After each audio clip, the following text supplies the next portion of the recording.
अच्छी पोस्ट पे बैठा हुआ होगा। और अयूबी ने क्या कहा था कि मुसलमान की तलवार पे जब औरत और शराब आ जाए तो वो बुज़दिल और बेगैरत हो जाता है, वो जंग आलूद हो जाती है, फिर वो बर्मा के लिए नहीं उठती, कश्मीर के लिए नहीं उठती। तो ये दो चीज़ें इस मुल्क से ख़त्म हो जाएं, इसके हर इदारे महकमे से ख़त्म हो जाएं, इसकी हुकूमत और अपोजिशन से ख़त्म हो जाएं, तो निज़ाम ऑटोमेटिकली बेहतर हो जाएगा। क्योंकि आज जितने लोग मदारिस के ख़िलाफ़ बातें कर रहे हैं, आज जितने लोग इनडायरेक्टली इस्लाम और उलमा के ख़िलाफ़ बातें कर रहे हैं, उनकी कहीं ना कहीं से कड़ियाँ हीरा मंडी से जाके मिलती हैं। कहीं ना कहीं वो जिना के अड्डे होते हैं जहाँ से उनकी पैदावार होती है। और आज ऐसे लोगों को हम प्राइम टाइम दे के उनसे बातें सुन रहे होते हैं, अपने मज़हब के बारे में कंट्रोवर्सी सुन रहे होते हैं। आज यहाँ तक बातें आ चुकी हैं कि मीडिया पे बहस शुरू हो चुकी है कि इजराइल को एक्सेप्ट करें या ना करें, इजराइल को तस्लीम करें या ना करें। और उस पर दलाइल दिए जा रहे होते हैं इनडायरेक्टली कि जी माशी तौर पे तो हम बड़े वीक हैं, कमज़ोर हैं, भूखे नंगे हैं, प्यासे हैं, इसे तस्लीम कर लो। अरब ममालिक भी तो कर रहे हैं आहिस्ता आहिस्ता, हमारे करने से क्या जाएगा। फिर यही कह दो कि जनाब इंडिया को अपना मुल्क तस्लीम कर दो, पाकिस्तान को उसमें जम कर दो, इससे क्या जाएगा। फिर पाकिस्तान बनाया क्यों था? पाकिस्तान ये बिजली पानी गैस के लिए तो नहीं बनाया था। ये तो आप गैरतमंद बने तो ऑटोमेटिकली हालात बेहतर होंगे। मांगे तांगे से हालात बेहतर नहीं होते। रोजाना जाके मांगो ना पिंड के चौधरी से 2-2 रोटियां, तो 10 साल बाद भी 2-2 रोटियां मांग रहे होगे।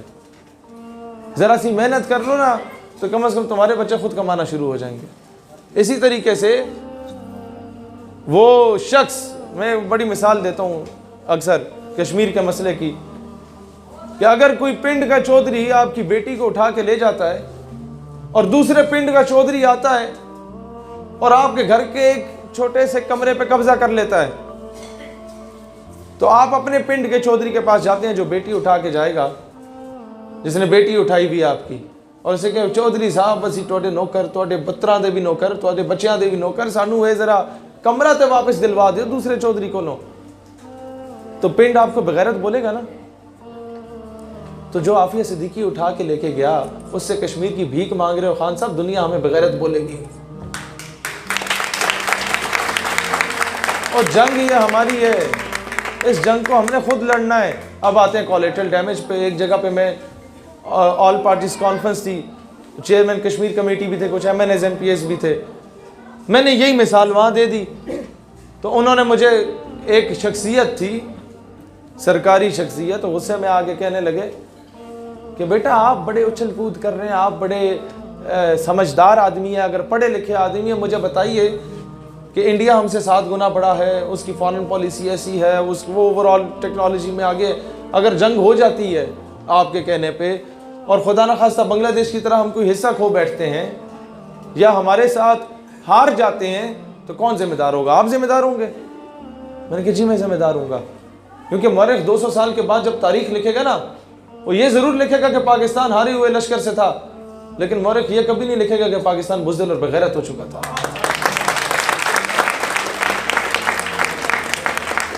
ये बड़ी बड़ी कॉन्फ्रेंसेस में इस्लामाबाद में हमारे सामने आके सरकारी हुकूमती ओहदेदारान कहते हैं कश्मीर में मैदान करबला बरपा है। मैंने कहा अच्छा जी उधर रोक देता हूँ। मैं कहते हैं ये बातें तुम्हें जेब नहीं देती। कहते हैं नहीं हम करबलाई हैं, हम हुसैनी हैं। मैंने कहा अच्छा सुनो, कश्मीर में मैदान करबला बरपा यही कहा था तुमने? कहता हाँ। मैंने कहा हिंदुस्तानी फौज क्या है? कहता यजीदी है। मैंने कहा सरकारी ओहदेदार साहब फिर कश्मीरी क्या हुए? कहता हुसैनी है। मैंने कहा फिर बताओ ना कूफे वाला कौन है?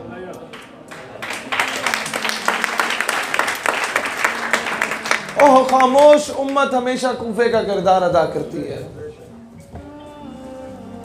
आज आप माने या ना माने हमारा शुमार कूफे वालों में हो रहा है। माजरत के साथ मुश्किल में बुला के खुद गायब होंगे हम। हुसैन जी वकार, ये याद रखना आप मुकद्दस गाय नहीं हैं, आप लोग आसमान से नहीं उतरे। जो आग बर्मा में लगी थी, फ़लस्तीन में लगी थी, लिबिया, सीरिया, इराक, ईरान, शाम में लगी थी, फिर कश्मीर में लगी, वो भी आपके और हमारे घरों में भी आ रही है। उस आग ने वहाँ थम नहीं जाना।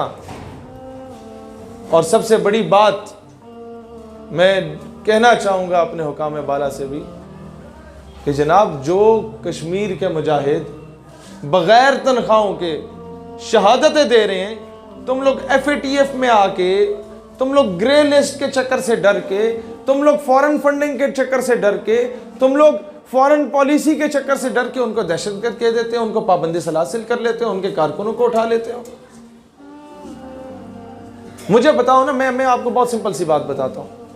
आप मेरे लिए शहादत देते हैं जनाब, आपकी कब्र पे मेरे नाम का कुतबा लगा होता है, आपके कफन पे मेरा नाम लिखा होता है, आप कहते हैं मैं मर जाऊं तो मेरा सारा कुछ इसको दे देना, और मैं पिंड के चौधरी के प्रेशर में आके बोलो नहीं आए थे दहशतगर्द से, तो क्या आपका बेटा मेरे लिए शहादत देगा? नहीं देगा ना। तो फिर कहते हो कश्मीरी जो है वो आज़ादी से इलाके पाकिस्तान से हट के खुद मुख्तारी की बात कर रहे हैं, क्यों कर रहे हैं? वो गद्दार नहीं है, हम बेगैरत हो गए हैं। मसला क्या है कि वो शहादतें देते आ रहे हैं, हम कह रहे हैं ठीक है, वो जो वैसे शहीद हो गया वो तो शहीद है, जो बंदूक उठा के बीच में गया था या जो बॉर्डर की तरफ जाएगा वो मुल्क से गद्दारी करेगा। तो भाईजान, मोदी भी कोई इतना बेवकूफ़ या इतना उल्लू का पट्ठा नहीं है कि आपकी अक़वाम मुत्तहिदा की अच्छी अंग्रेज़ी बोलने पे वो कश्मीर प्लेट में रख के आपको दे दे। तकरीर अच्छी करवानी है तो इस हॉल में मुझे 10-12 बच्चे मिल जाएंगे बड़े आराम से, हर स्कूलों के, जो इमरान खान से अच्छी जाके तकरीर कर लेंगे, और मैं भी तकरीर करूँ जो एक काउंसलर भी नहीं है, और वज़ीर आज़म भी तकरीर ही करे, तो फिर फ़र्क क्या भाईजान? मैं भी ट्वीट ही करूँ और फेसबुक पे स्टेटस लगाऊँ और वज़ीर आज़म भी यही काम करे, तो फिर फ़र्क क्या है? 4 साल तुम लोगों ने एक बंदे को रखा हुआ था कि ट्वीट करते जाओ, शायद कश्मीर आज़ाद हो जाएगा, फिर उसे भी भेज दिया करें यार तुम्हारी ट्वीट से भी कुछ नहीं बन रहा। मजाक बना के रखा हुआ है, ड्रामेबाजी कर रहे हैं कश्मीर के नाम के साथ।